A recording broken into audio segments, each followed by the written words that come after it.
El municipio de Acámbaro encierra un misterio inexplicable. Entre el patrimonio cultural se encuentra una colección milenaria de piezas arqueológicas que rompe con el esquema de que el ser humano no pudo haber convivido con el dinosaurio. Was a map drawn in 1513 the true representation of Antarctica, and not the one we know today? Why do the Nazca construct 300-foot-wide images and mile-long lines that they have no way of viewing? How could something this complex date to ancient Greece? And what is its purpose?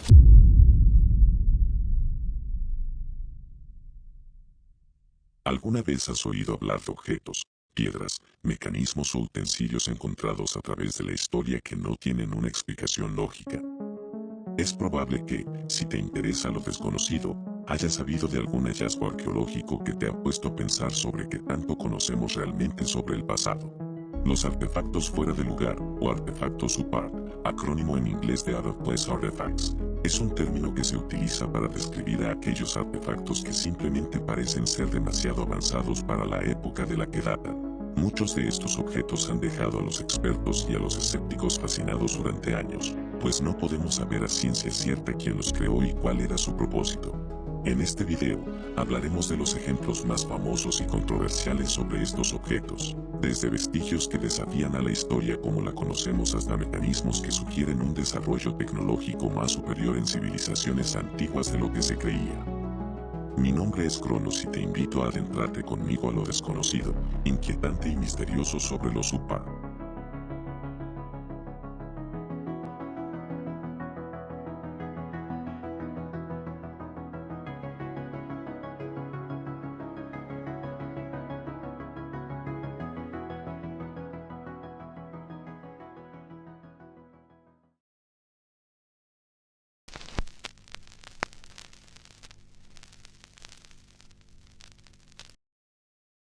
Empezamos con lo que probablemente sea el ejemplo más famoso sobre estos artefactos, el mecanismo de Anticitera. Fue descubierto a 45 metros bajo el agua cerca de Lifadia, en la isla griega de Anticitera. Los restos del antiguo naufragio se encontraron en abril de 1900 por parte de un grupo de buzos recolectores de esponjas, los cuales recuperaron numerosos artefactos, incluyendo estatuas de bronce y mármol, alfarería, vidriería, joyería, monedas y el mecanismo. Los hallazgos fueron enviados al Museo Arqueológico Nacional de Atenas para su análisis y almacenamiento. El mecanismo pasó inadvertido durante 2 años como un bulto de bronce corroído y madera hasta que el equipo del museo empezó a unir las piezas más obvias del mecanismo. El instrumento se data entre los años 150 a.C. y 100 a.C., o, según una observación reciente, hacia el año 200 a.C. El 17 de mayo de 1902, cuando el arqueólogo Valerio Sestais examinaba los restos, se dio cuenta de que una de las piezas de roca tenía un engranaje incrustado. Sestais, inicialmente, creyó que se trataba de un reloj astronómico, pero la mayoría del equipo creía que el instrumento era tecnológicamente muy avanzado y muy complejo como para haber sido construido en la misma época que el resto de las piezas encontradas. Las investigaciones fueron abandonadas hasta que el instrumento captó la atención de Derek John de Solo Price en 1951. En 1971, Price y un físico nuclear llamado Charalampos Caracallos analizaron los 82 fragmentos con rayos X y rayos gamma. Los resultados fueron publicados en 1974 en un extenso ensayo de 70 páginas. Se desconoce cómo llegó el mecanismo al barco, pero se ha propuesto que se planeaba llevar el instrumento a Roma con el resto del botín para la celebración del triunfo de Julio César. Este artefacto aparentemente fue diseñado para predecir posiciones astronómicas y los eclipses de hasta 19 años con propósitos astrológicos y calendáricos, y predecir también la fecha exacta de 6 certámenes griegos antiguos, entre los que se encuentran los 4 principales juegos panhelénicos y 2 juegos más de menor entidad. Se debía de encontrar alojado en una caja de madera cuyas dimensiones eran de 340 por 180 por 90 milímetros. El dispositivo es un complejo mecanismo de relojería compuesto de al menos 30 engranajes de bronce. Este artefacto se ha visto envuelto recientemente en la cultura popular, ya que para la película Indiana Jones y el Dial del Destino del año 2023, se presenta una trama en torno a una versión ficticia del dispositivo de Anticitera. En la película, el dispositivo se utiliza como un sistema de cartografía temporal que permite predecir grietas temporales para así atravesarlas y viajar en el tiempo. Aunque este mecanismo sigue maravillando a los expertos, creo que la mayoría de las personas consideran que la antigua Grecia se destacó por ser una civilización bastante avanzada, referenciando mecanismos como este en su literatura. Además, su hallazgo e investigación ardua han permitido descifrar su uso de una manera sorprendente, convirtiendo al mecanismo de Anticitera en el objeto fuera de lugar más completo en esta lista, cosa que no podemos decir de algunos de los siguientes artefactos en este video, pues muchos siguen dejándonos con más preguntas que respuestas sobre su existencia.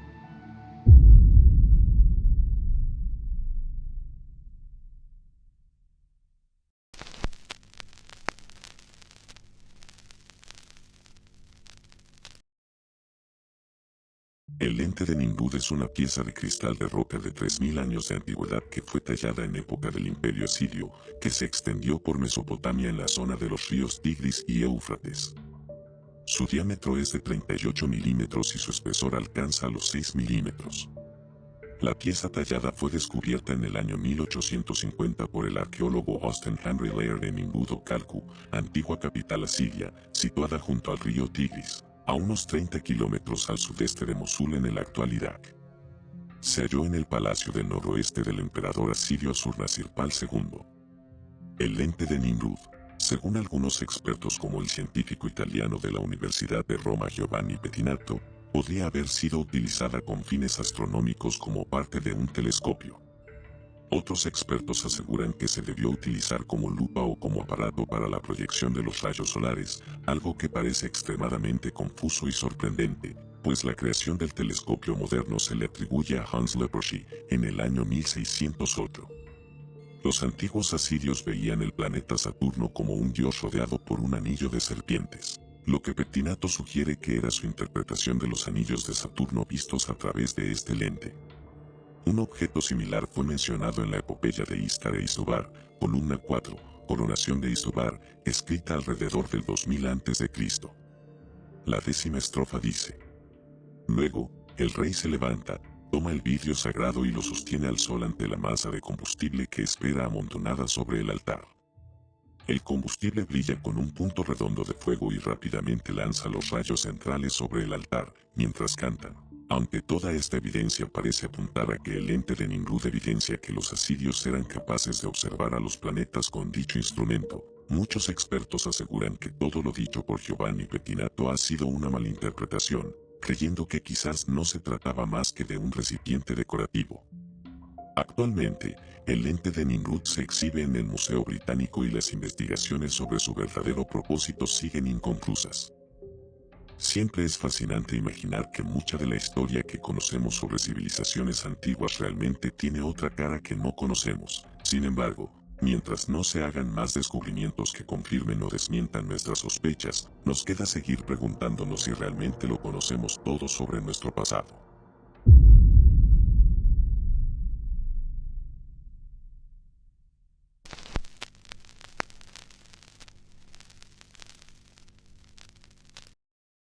El sudario de Turín es una tela de lino que muestra la imagen de un hombre que presenta marcas y traumas físicos propios de una crucifixión.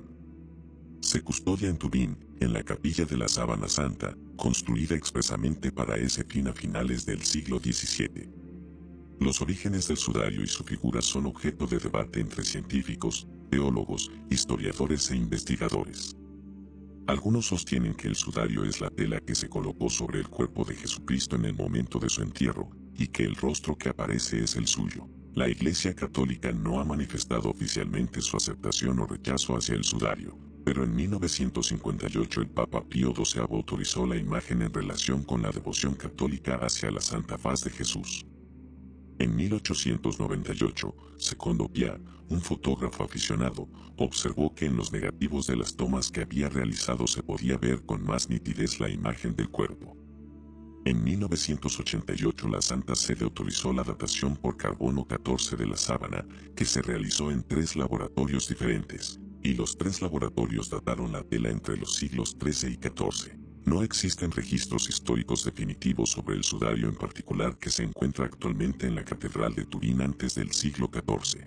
Aunque existen numerosos informes de que el sudario de Jesús, o una imagen de su cabeza, de origen desconocido, fue venerado en varios lugares antes del siglo XIV, no hay evidencia histórica de que se refieran al sudario que se encuentra actualmente en Turín. Se han continuado realizando diversos estudios a lo largo de los años para confirmar o desmentir su autenticidad. Sin embargo, hasta el día de hoy no existe una prueba definitiva de que el sudario sea realmente la tela que se colocó en el cuerpo de Jesucristo al fallecer o de que todo sea un engaño.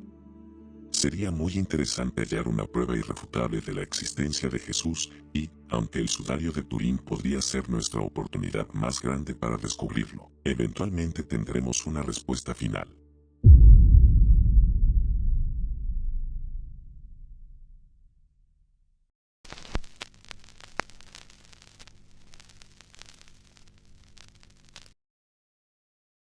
El mapa de Piri Reis es un fragmento de un mapa elaborado por el almirante y cartógrafo otomano Piri Reis en 1513. La historia del mapa comenzó en 1501, 9 años después del descubrimiento de América por Colón, cuando Kemal Reis, capitán de la flota otomana, capturó 7 naves cerca de las costas de España, y descubrió mediante interrogatorio a las tripulaciones que uno de ellos, que había viajado con el almirante hacia el Nuevo Mundo, poseía un mapa dibujado por Colón en persona. Kemal envió el marino a su sobrino Piri, también capitán naval y cartógrafo. En 1511 Piri Reis comenzó a diseñar un nuevo mapa que contendría todos los recientes descubrimientos ibéricos. Usó unas 20 fuentes cartográficas, de las cuales se conoce la procedencia de 14, 4, por entonces novedosas, cartas portuguesas, 8 ptolemaicas, una árabe y la colombina entregada por el marino español capturado. La carta arábiga describía la India, las portuguesas, América, el Océano Índico y China, la de Colón, el Caribe. No se ha determinado a qué cartas ptolemaicas se refería. En 1517 presentó su mapa al sultán Solimán el Magnífico, que, impresionado, lo retribuyó ascendiéndolo a almirante. En 1521 produjo otra contribución a la cartografía mundial, un atlas y guía de las costas e islas del mar Mediterráneo, publicado bajo el nombre de Kitab-i Bariyeh, el libro de las materias marinas. Incluía un relato del descubrimiento del Nuevo Mundo por Colón, virtualmente idéntico a una extensa descripción en el lado izquierdo del portulano de 1513. Esta obra fue de suma ayuda para los peritos que intentaban determinar la autenticidad del mapa de Reis, que llegaron a una conclusión positiva.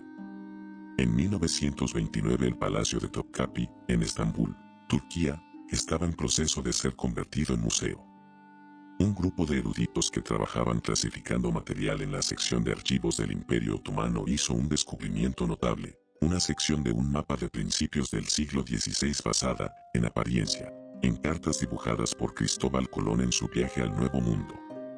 El hallazgo fue presentado a la comunidad científica 2 años después por el orientalista alemán Paul Kell en el 18º Congreso de la Especialidad y causó una profunda impresión. El portulano presentaba una inscripción que despertó gran interés. Las costas e islas de este mapa fueron obtenidas del mapa de Colón. El presidente turco de la época, Kemal Atatürk, ordenó que la Sociedad de Historia de Turquía realizase una reproducción del mapa en facsímil, la cual fue publicada en 1933. El mapa de Piri Reis ha sido desde entonces un elemento de orgullo histórico para los turcos. Parecía casi milagroso que el único registro cartográfico directo del mayor descubrimiento de todos los tiempos se hubiera preservado en una biblioteca de Estambul, y que debamos su conservación a un pirata de la Marina Otomana.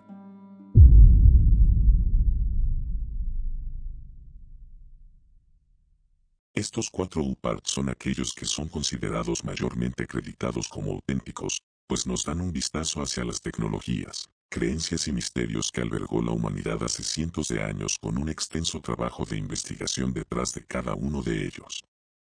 Sin embargo, los siguientes UPART no gozan de tal suerte, debido a que existe menos información o investigación sobre ellos, pero se cree que se trata de artefactos auténticos debido a lo que hasta la fecha se conoce sobre cada uno.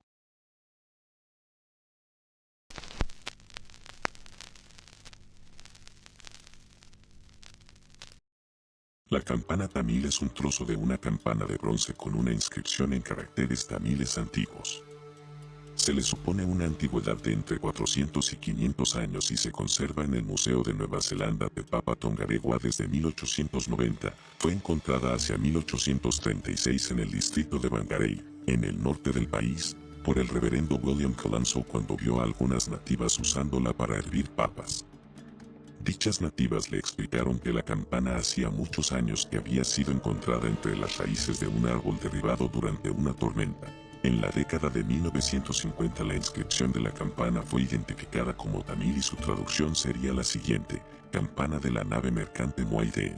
Plantea la posibilidad de que los tamiles pudieron haber comerciado con Nueva Zelanda, incluso antes de la colonización europea, pero no es en sí la prueba de dichos contactos. No existen muchas formas de determinar su llegada hasta las raíces del árbol donde fue encontrado, por lo cual no podemos saber a ciencia cierta si las teorías circundantes al respecto son verdaderas.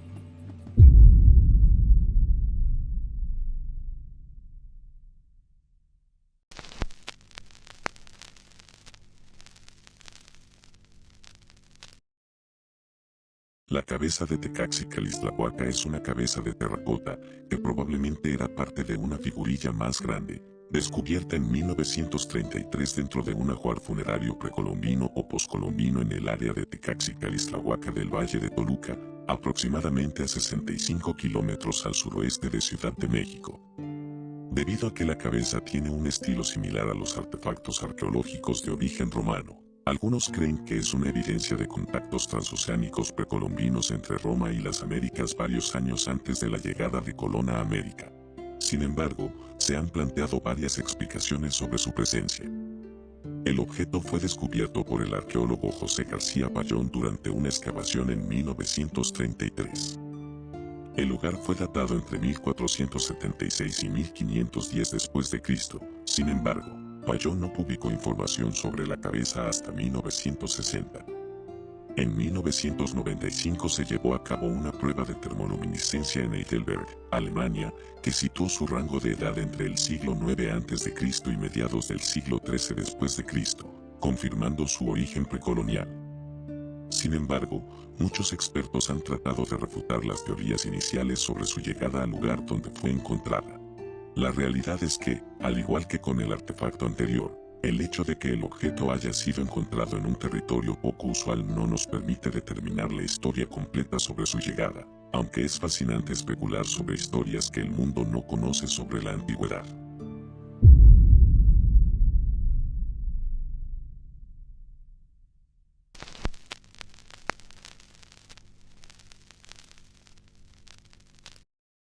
El penique de Maine, también conocido como la moneda de Gotthard, es una moneda de plata noruega que data del reinado de Olaf Kyrre, rey de Noruega, de entre 1067 a 1093 después de Cristo. Fue descubierto en Maine en 1957 y ha sido sugerido como evidencia del contacto transoceánico precolombino. Guy Melgren, un residente local y arqueólogo aficionado, dijo haber hallado esta moneda el 18 de agosto de 1957 en el sitio Gotthard. Este era un extenso sitio arqueológico en un antiguo asentamiento amerindio en Punta Nasqueag, en la bahía de Penobscot, Brooklyn, Maine. El origen costero del penique ha sido presentado como evidencia que los noruegos de Groenlandia viajaron más al sur de la isla de Terranova, o que la moneda pudo ser intercambiada localmente. Sin embargo, el penique fue el único artefacto nórdico hallado en el sitio, el cual según evidencia sustancial era un punto de una gran red nativa de intercambio. Se ha sugerido que la explicación sobre el origen nórdico de la moneda o su intercambio desde un sitio nórdico es débil, porque no se han hallado monedas de la época vikinga en el sitio arqueológico de Eleanceauxmeadows en el extremo más septentrional de la isla de Terranova. Además, el sitio de Terranova es unos 2 siglos anterior al sitio de Gotthard y fue objeto de una cuidadosa excavación. Sin embargo, quedó en relieve la posibilidad de que se trate de un engaño. Hay suficientes preguntas sobre el hallazgo de la moneda para considerar incierto su valor arqueológico.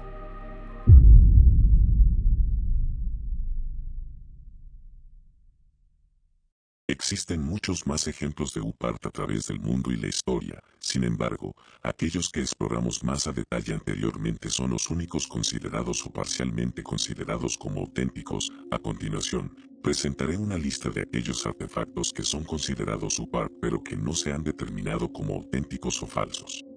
La huella de Meinster son 2 trilobites en un trozo de pizarra que parecen haber sido aplastados por una sandalia. Encontrada en Utah, Estados Unidos, el estrato donde fue encontrada la huella data de más de 500 millones de años, sugiriendo que la civilización humana avanzada existe desde hace más tiempo del que creemos actualmente, pero su explicación más certera es que se trata de fenómeno geológico por el cual las losas de roca se separan en patrones distintivos, en este caso asemejando vagamente a un calzado.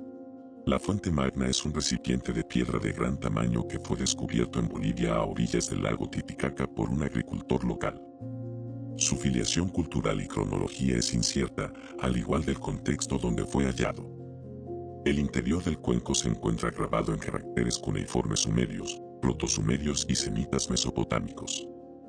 Su existencia abrió la posibilidad de que existiese un contacto entre las regiones de la actual región conocida como Irak y su antigua civilización con la actual región conocida como Bolivia hace cientos de años. Sin embargo, en estudios realizados, no hay contexto arqueológico ni certeza de su procedencia.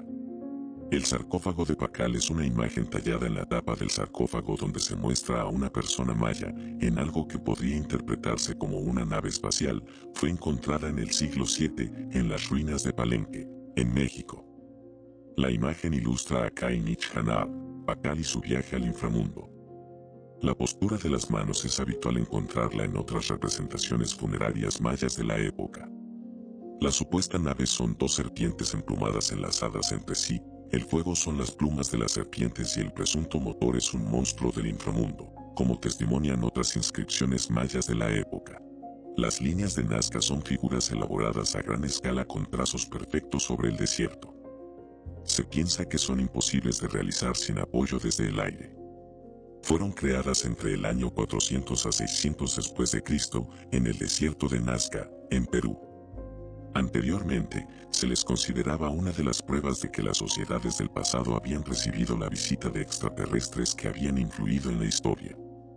Según esta particular visión, Nazca era un complejo para el aterrizaje de las naves de unos visitantes que el ser humano había después convertido en dioses. Finalmente, después de estudios extensos, se determinó que se trata de caminos rituales, muchos de ellos ligados con el curso de las aguas subterráneas. Varios de estos geoglifos presentan altares de adobe con material cerámico de la cultura nazca. La pampa donde yacen fue un lugar sacro que unía 2 importantes sitios de la sociedad nazca, entre ellos la ciudadela sacra de Cahuachi. También se acepta que en el diseño estuvo implicada la idea del culto a los dioses, que al vivir en el cielo los verían desde las alturas.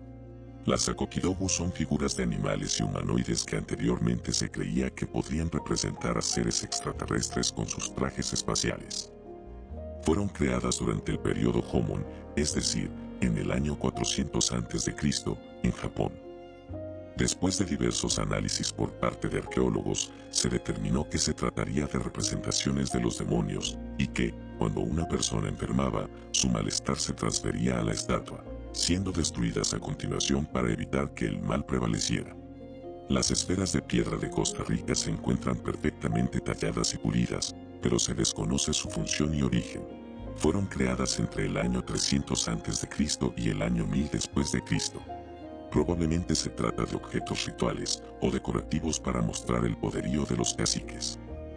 Se piensa que se empleó como técnica de fabricación el piqueteo, mediante el uso de percutores de piedra, y el alisado, empleándose abrasivos como la arena, aunque eso no explica las miles de esferas encontradas de diferentes diámetros ni su real objetivo. Han surgido muchos mitos e hipótesis alrededor de estas esferas, desde que fueron hechas por descendientes de la Atlántida hasta dispositivos de equilibrio tectónico o puertas dimensionales. Los artefactos quimbaya son figuras en oro que representan supuestos modelos de aeroplanos, algunos comparables con aviones modernos, creados entre los años 1500 a.C. y 1000 después de Cristo. Fueron encontrados en las inmediaciones del río Otún, en Colombia. Se especulaba sobre su trasfondo y significado. Muchos creían que eran una prueba de que la civilización quimbaya poseía los conocimientos para crear aviones. Sin embargo, en el Museo del Oro de Bogotá están clasificadas como figuras zoomorfas de aves o insectos, ya que son muy similares a peces voladores que viven en las costas cercanas. Aunque reproducciones simplificadas de estos objetos a las que les han agregado motores han podido volar. Otra interpretación es que se hayan creado como juguetes, ya que en la parte inferior tienen unos pequeños mangos rectangulares para poder sostenerlos. Las figuras de Acámbaro son figuras de arcilla que supuestamente representan animales extintos, entre ellos, dinosaurios no avianos. Descubiertas por el arqueólogo alemán Waldemar Hulsrud en Acámbaro, México, datan del año 2500 a.C., pero aún se considera controversial el posicionarlas en dicho tiempo, debido a que una datación moderna ha reflejado que su origen es contemporáneo y no antiguo. Hulsrud encontró las figuras de arcilla y piedra enterradas al pie del Cerro del Toro y afirma que pagó a los campesinos por cada figura que le entregaran, por lo que es plausible que estos fabricaran las estatuillas y las hiciesen pasar por reliquias auténticas. Sin embargo, la exactitud de las figurillas fue notoria y de hecho el Dr. Adventist Anderson se sorprendió en 1955 al ver que había una representación exacta del brachiosario, que era casi totalmente desconocido para el público general en esa época. En contraste, el Consenso Arqueológico ha optado por considerarlas un fraude, ya que, aunque sus defensores alegan que aquellas características que las hacen parecer muy adelantadas a su tiempo pondría en tela de juicio una gran parte del conocimiento científico actual, la datación pone dudosa su fecha de fabricación, pues se han realizado estudios sobre las mezclas de estratos que presentan las figuras, en donde determinaron que no mostraban las características habituales de elementos que han permanecido enterrados durante miles de años.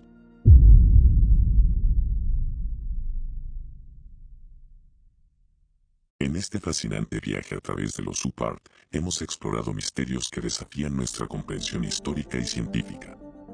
Desde artefactos tecnológicos en civilizaciones antiguas hasta insólitas conexiones temporales, los SUPART nos invitan a cuestionar lo que pensamos que sabemos sobre el pasado de la humanidad. A medida que reflexionamos sobre estas enigmáticas reliquias, recordemos que la historia es un rompecabezas en constante evolución, y cada UPART descubierto es una pieza única que amplía nuestro horizonte y despierta nuestra curiosidad innata. ¿Qué otros tesoros ocultos aguardan ser revelados en las sombras del tiempo? La búsqueda continúa, y el misterio perdura. Espero que hayan disfrutado el conocer más sobre los UPART. Recuerden que, si les gusta mi contenido, suscribirse a mi canal o incluso darle un me gusta a lo que acaban de ver me ayudaría mucho a continuar trayéndoles más historias, misterios, mitos y leyendas. Gracias por ver este video, mi nombre es Cronos y me despido por hoy. Hasta la próxima.